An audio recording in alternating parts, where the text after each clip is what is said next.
You are in luck, Poirot. Of course, no journey on this train is ever ordinary, but this is a special occasion.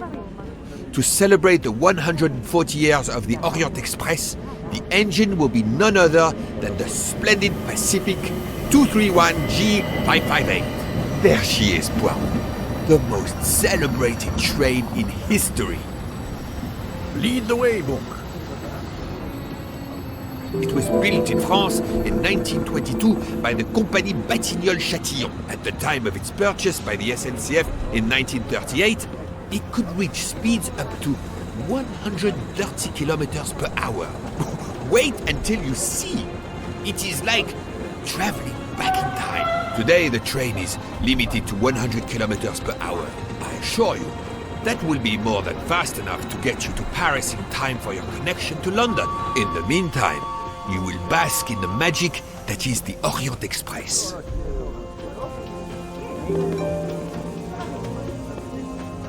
Good evening, monsieur.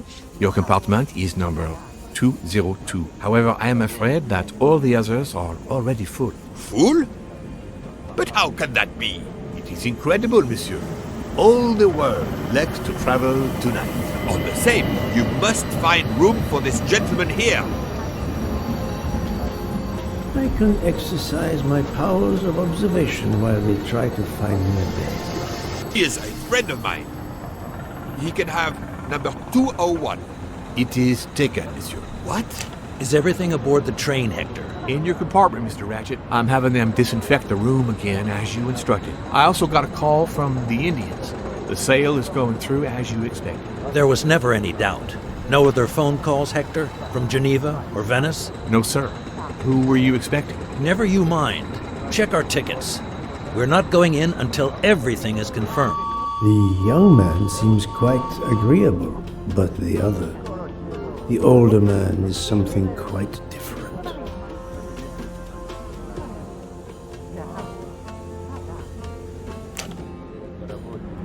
Notice the young woman from the hotel. She again wishes to watch the old man with his little friend, but not to be seen herself.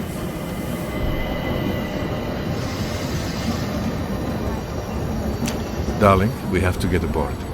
I know. I have heard of the phobia of fear of flying, but fear of trains? Now you're making fun of me. Never mind.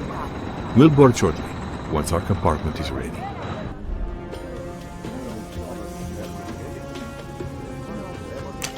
Why did you order so much lobster, Hotaru? My dear Freya, I need it for my specialty on the second night. And if the lobster a la mori isn't fresh, the passengers will know. We don't have enough space for my desserts. Tonight, molten chocolate cake. Tomorrow, my specialty. That is not my concern. They will not have room for them anyway. Serve your lobster tonight. Chicken a la mori must be the first night dish for the travelers. It is easier to digest. Ugh, you really are the egomaniac everyone says you are. I have every reason to be. I am the engine. You are just the caboose.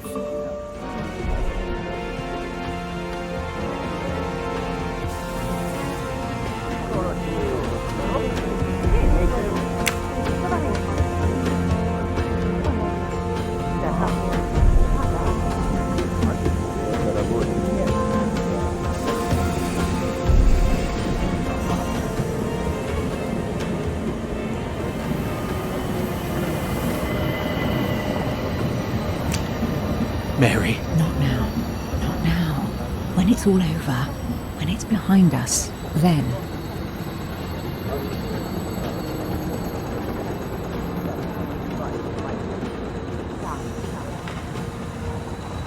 Poirot, I am mortified. The 140th anniversary, perhaps, but such a plague of passengers.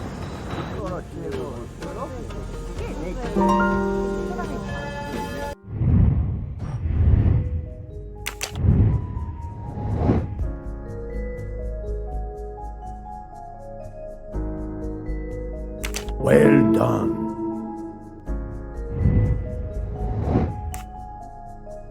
Adequate.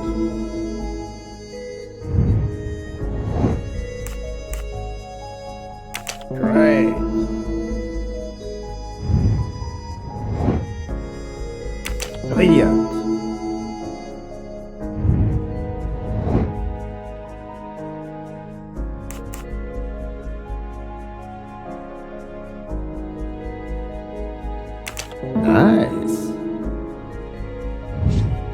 What's the right answer?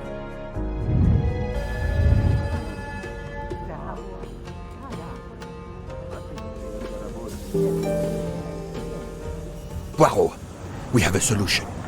A gentleman has not yet come. An Englishman, a Monsieur Harris. A name of good omen. It is already time to leave. What do I care for Mr. Harris? As Monsieur pleases. I had your things sent straight to your compartment. Unfortunately, you will be with another traveler. No. Only for the first night. It cannot be helped. I will survive, mon ami. Monsieur Book, we can't find enough space in the kitchen refrigerator to store all of my ingredients. How is it possible? His recipes are extravagant. We need to leave something on the platform. If my lobsters don't go, I don't go. And have the passengers of the Orient Express go hungry? Never!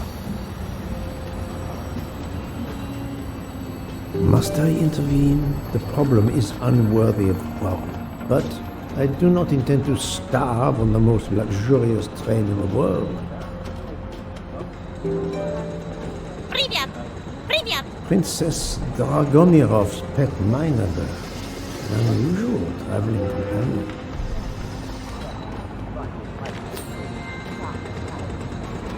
Another golden moustache to treasure.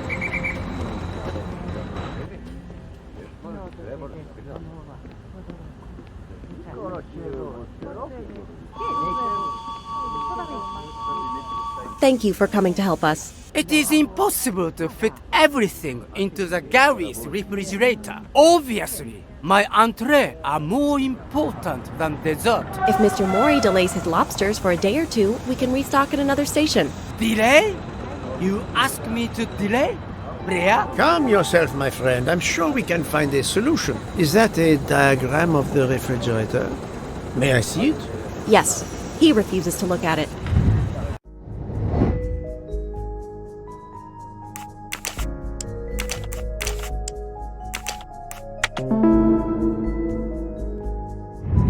I'm right again. That happens to me a lot.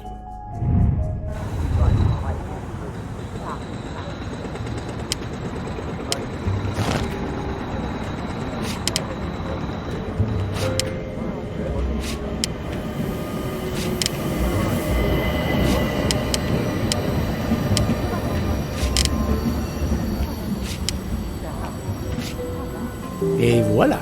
You saved tomorrow night's dinner.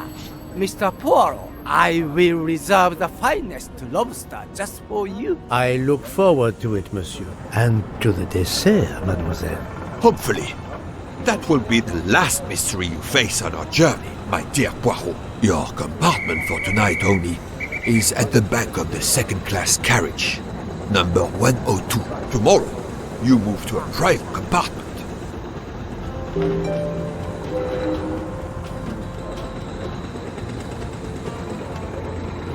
Welcome, Monsieur Poirot. I apologize for the delay. Thank you, Monsieur Michel. I am delighted you could accommodate me.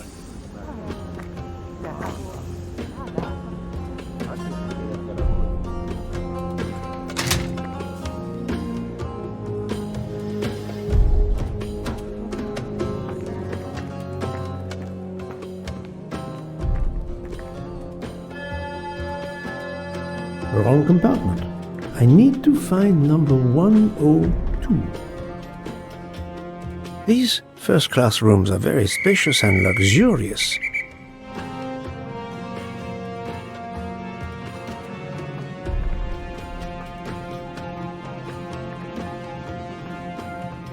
Pardon me? Oh, my apologies.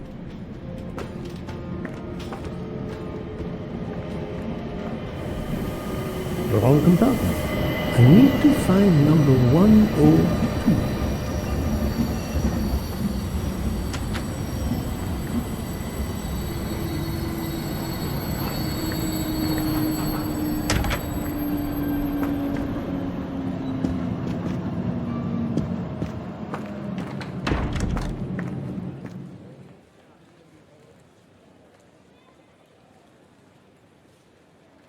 This lady has a style of her own, eccentric but chic.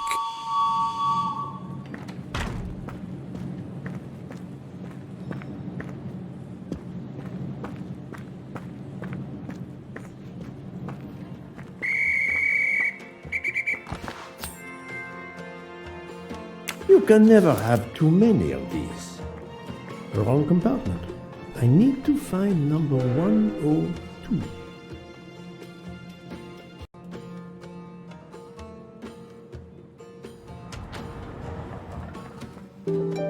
Excuse me, I think you made a mistake. You are Mr. Harris? No, my name is McQueen. There is no other berth on the train, monsieur. All is arranged. Yours is the upper berth.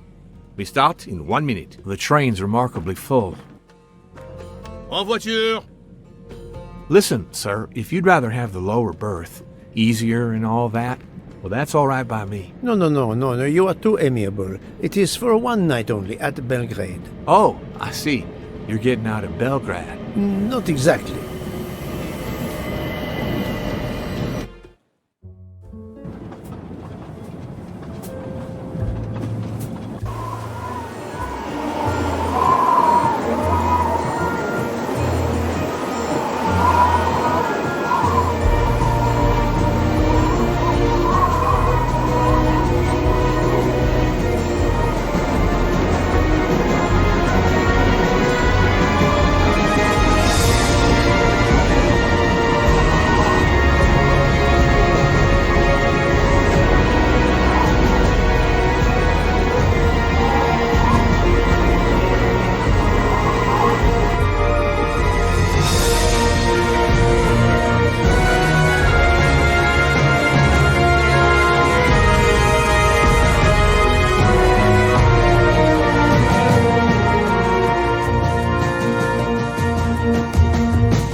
Ladies and gentlemen, dinner is served. You may join the rest of the passengers in the dining car.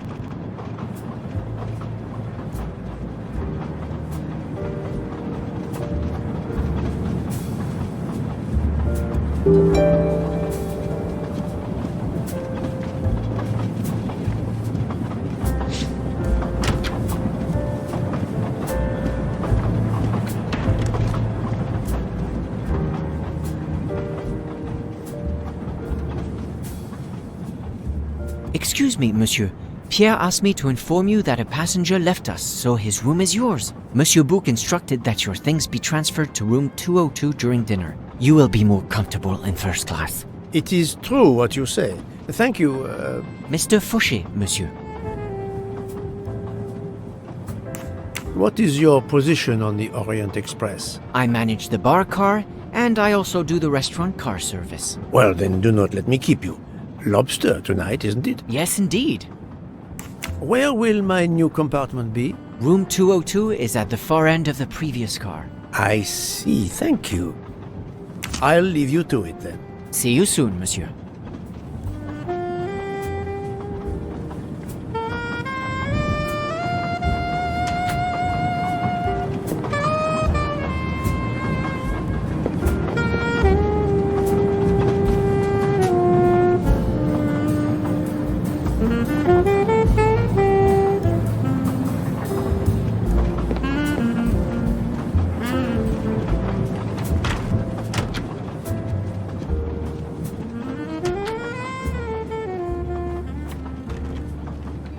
Please, my friend, join me. I have taken the liberty of ordering you your lobster. Thank you. It appears our fellow passengers are all gathered here again tonight. Ah. If I had but the pen of a Balzac, I would depict this scene. Oh, it is an idea, that. Ah, you agree. It has not been done, I think, and yet it lends itself to romance, my friend. All around us are people of all classes, of all nationalities, of all ages. For 3 days, these people, these strangers to one another, are brought together. They sleep and eat under one roof. They cannot get away from each other. At the end of the journey, they part. They go their several ways, never perhaps to see each other again. Certainly it interests us, inviting us to watch and wonder about their lives. Ah, I know you, my friend. Even now, your mind, it is at work. Let us test it. For example, what do you make of those two?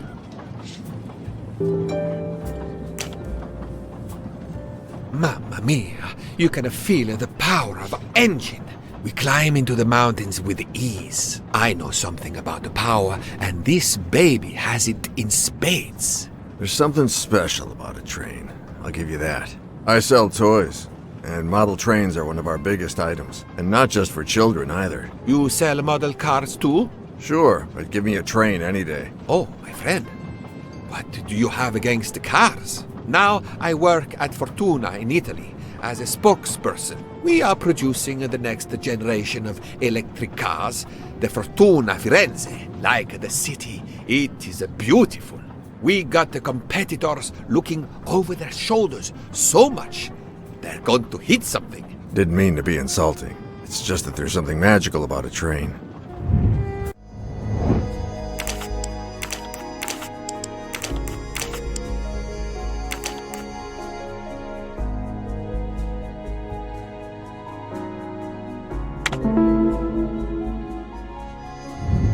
Et voilà.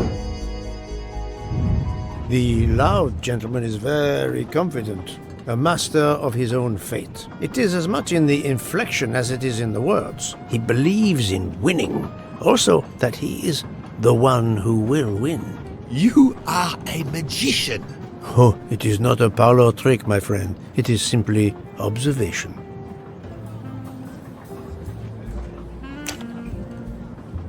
I was visiting my daughter. She works at the American Embassy in Istanbul. I told her she'd never find a husband there. Since I wanted to see Paris on my way home, she told me I should take this high-class train. I can't wait to see Paris. It looks beautiful in the movies, but it couldn't be more beautiful than Schenectady in the good old US of A. That's where I'm living now. And you, Miss Debenham, was it? Where do you hail from? I was born in the UK. Oh, that's in England, isn't it? What do you do for a living? I teach English to children in other countries. I see. Oh, I wish I spoke a foreign language. My daughter speaks several languages. Let me tell you about her work. It's very important.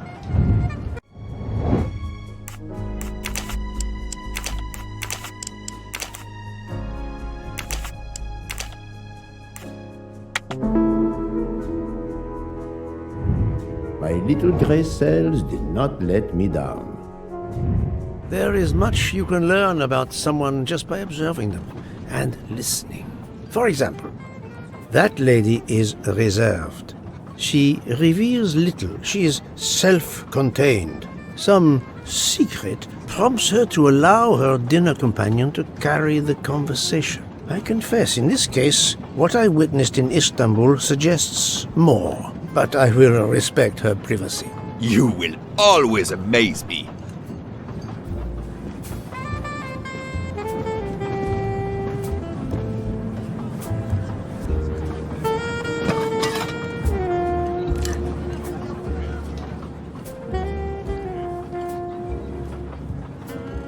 My friend, this is one of the best desserts I have ever eaten. You have always had the sweet tooth. But this, it is a masterpiece. I can't understand how the dessert can be so good. I would love to know what the recipe is.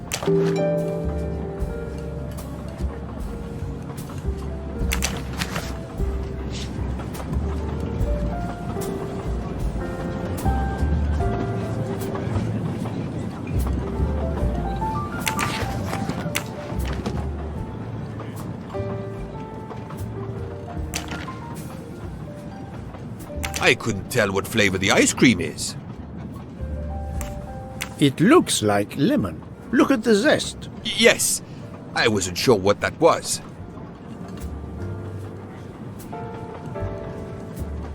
What is the red fruit? It looks like a raspberry. You have a good eye, Poirot.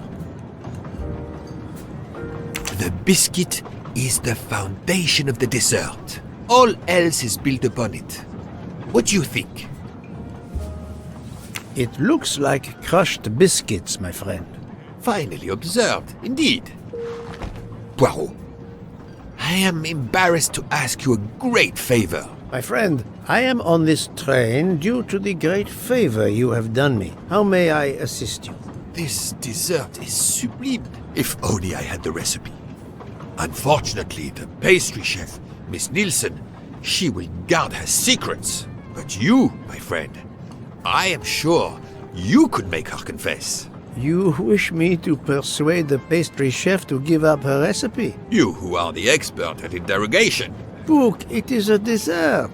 It is the pinnacle of desserts. You, my friend, who, as you say, are on this train, I blush to remind you. Fine, you win. Again, what wouldn't I do for you, my friend? Oh, thank you, Poirot. Good luck.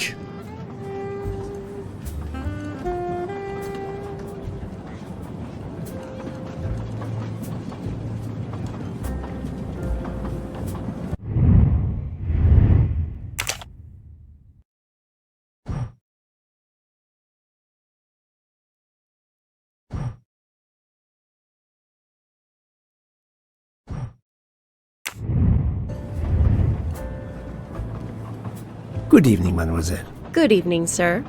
How can I help you? That was a magnificent dessert you served us tonight. I wanted to tell you personally how much both Monsieur Bouc and I enjoyed it. Thank you very much, sir. In fact, it is so good. Monsieur Bouc insists on knowing how you made it. Oh, sir, I'm sorry. You must know a chef never gives away their recipes. But, well, you helped with the refrigerator, and without space in it for me, there would have been no dessert. Very well. To prepare tonight's dessert, first I melt sugar to make caramel. Then I spread this caramel to make tuiles.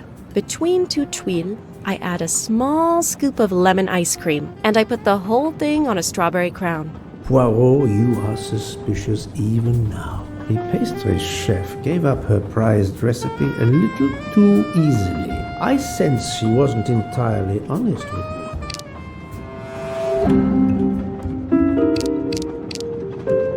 Thank you for sharing your recipe with me, but I doubt those are strawberries you're using. Oops. You have a good eye, Monsieur Poirot. Very well. What fruit do you think I used? You used raspberries, not strawberries. I'm not fooled. You're right. Mr. Bouc, he couldn't tell the difference. Let's move on to the bottom part of the dessert. My favorite part of the dessert. First, I melted some butter. I crumbled pieces of chocolate into the butter. Then I placed the mix in a circular mold. Finally, I let the whole thing cool down to let it harden.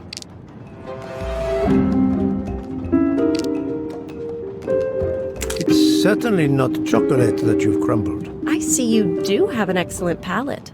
Do you know what ingredients I used? A clever pastry chef might mix crushed biscuits with butter to create this delicious base. That's it. You're getting closer to the entire recipe. Closer? I've caught murderers with less difficulty than this. I'll give you one last challenge. I'm sure you will be able to figure out the order I mix my ingredients in. If you can, you will have earned my recipe. Mademoiselle, solving the murder of Roger Ackroyd was easier than this.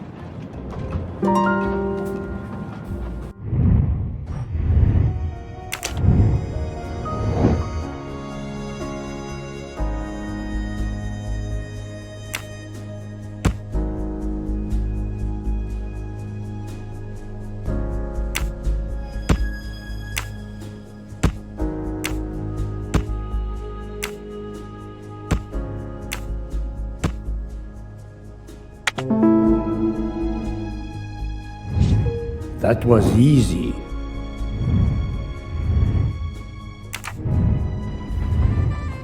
As promised, my recipe is yours. Give me 5 minutes to write it down for you. Thank you. I am in your debt.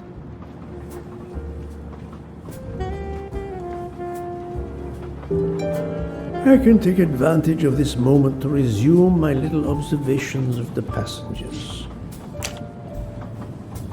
Did you enjoy the meal? I'm not used to meals like this. You do not have good restaurants in Kenya? Actually, we do. This isn't the 1930s. I did not mean to offend. You didn't like the meal? The lobster, it was undercooked, and the potatoes were too dry. I expect, being Princess Dragomirov's assistant, you must be used to eating well. Cooking is an art.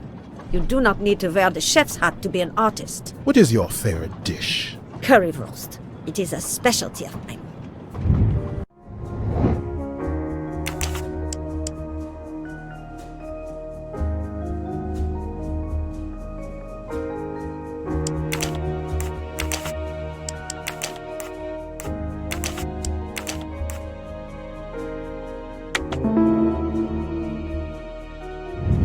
My little gray cells did not let me down.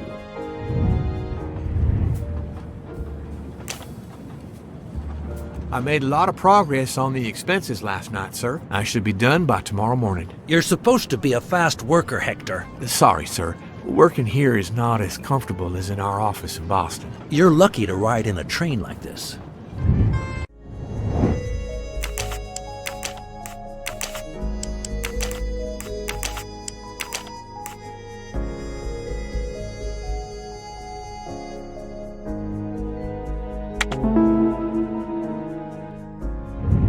That's the right answer.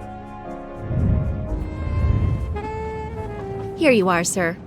My recipe. Please tell Mr. Book he should not expect my recipes for the other desserts.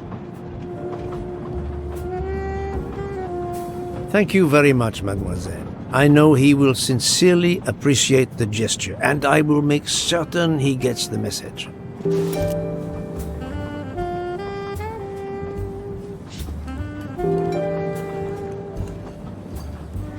Poirot, you were gone such a long time. It proved more challenging than I expected. This is wonderful. Did it require the use of your little grey cells? More the exercise of my little taste buds. Thank you so much, my friend. Eat your dessert. You've earned it.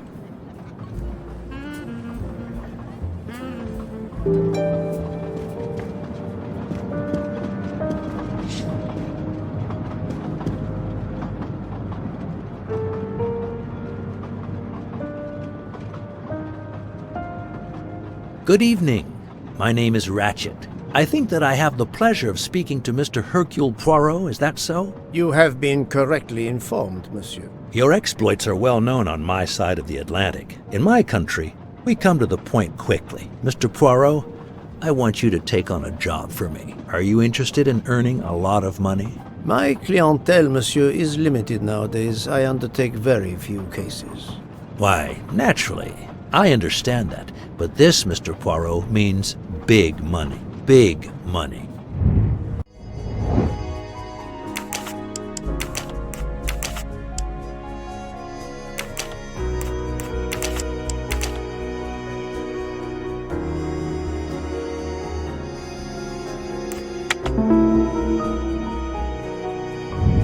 I'm right again. That happens to me a lot. What is it you wish me to do for you, Monsieur Ratchet? Mr. Poirot, I am a rich man.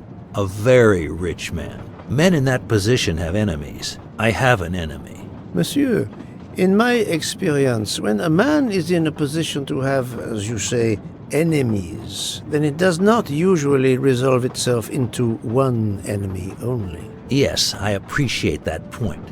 Enemy or enemies, it doesn't matter. What does matter is my safety. My life has been threatened, Mr. Poirot.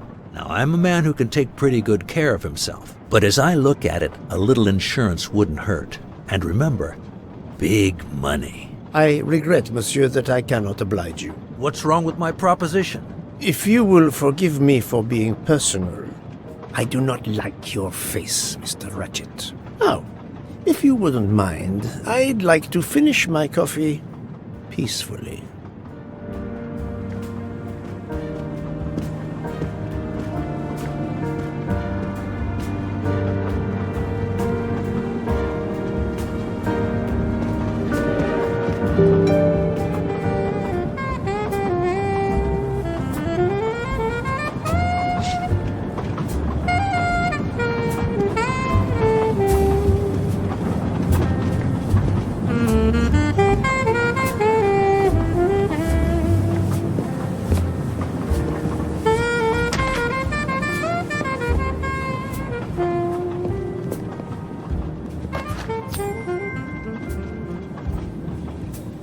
Another delightful trophy for my collection.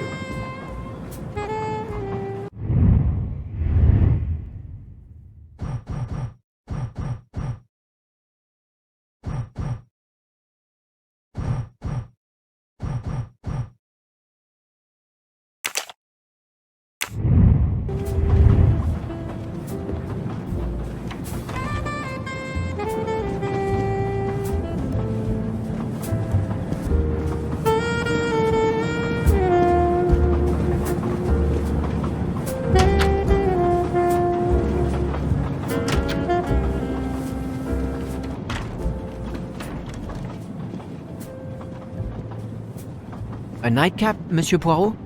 A cup of coffee, Monsieur Fauché. Then I will retire to my new compartment. I'm sure you will find it to be most comfortable.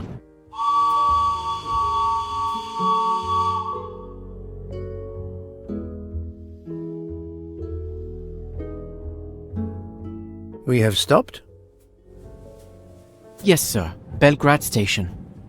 If you'd like to go out and get some fresh air, now is the time. The train leaves at 9:15. No, I see that it is snowing. I will not seek out the fresh air. Probably a wise decision.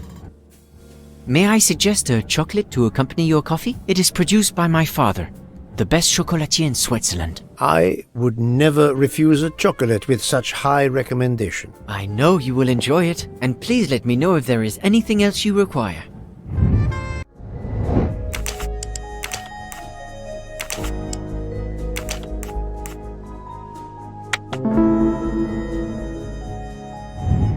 That was easy.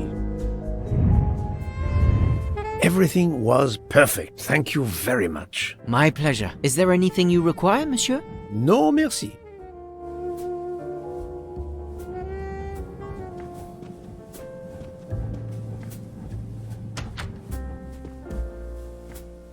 Why, I thought you'd left us. You said you were getting off at Belgrade. You misunderstood me. But, man, your baggage, it's gone. It has been moved into another compartment, that is all. Oh, I see.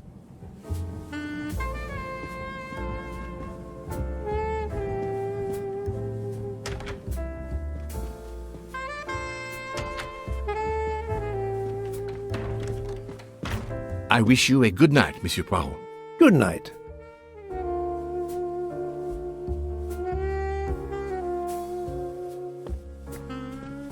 I hope you'll sleep well and that your head will be better in the morning. It is just the cold. I'm now making myself a cup of tea. I hope it'll warm you up. I hope so. Good night. Well, good night, my dear. What a brave girl. On the other hand, that man there in the next cabin, Monsieur Ratchet, he scares the hell out of me. There's something wrong about that man. My daughter always says I'm very intuitive. When Mama gets a hunch, she's dead right. That's what my daughter says. And I've got a hunch about that man. He's next door to me, and I don't like it. I put my bags against the communicating door last night. I thought I heard him trying the handle. Well, whoever you are, I'm going right to bed to read. Good night. Good night, madam. Whoever I am?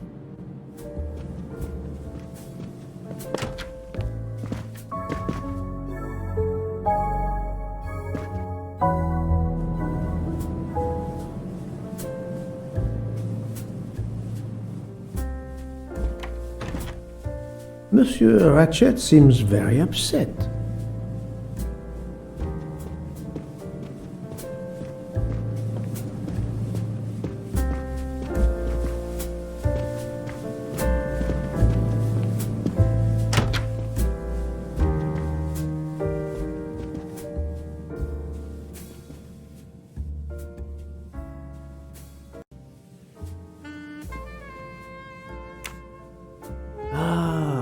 Finally, a real bed fit for a king or a very tired detective.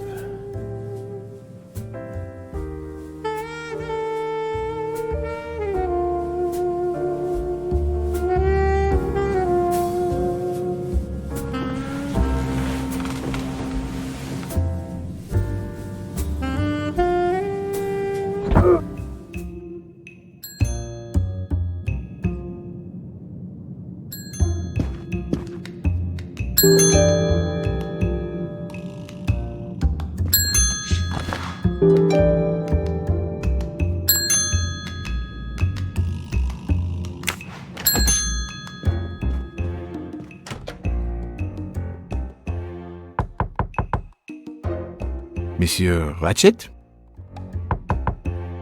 Ce n'est rien, je me suis trompé.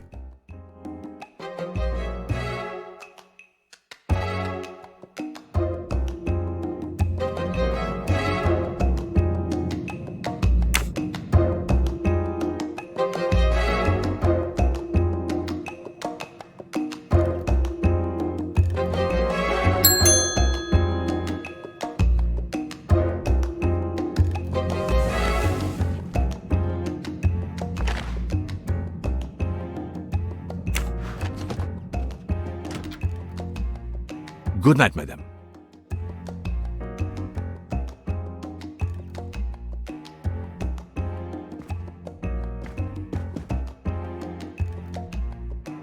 The American lady? Yes, don't worry. You'll know how Mrs. Hubbard is. Imagine to yourself the time I have had with her. She insists, but insists, that there is a man in her compartment. Just imagine it, monsieur. In a space of this size, where would he conceal himself? I argue with her. I point out that it is impossible. She insists. She woke up and there was a man there. And how, I ask, did he get out? And leave the door bolted behind him? But she will not listen to reason. That one does not leave time to listen. The train has stopped, Mr. Michel? We have run into a snowdrift. Heaven knows how long we shall be here. I remember once being snowed in for 7 days. Where are we? Between Vinkovsky and Brod. Oh la la. It's time for me to go back to bed. I wish you a good night, monsieur.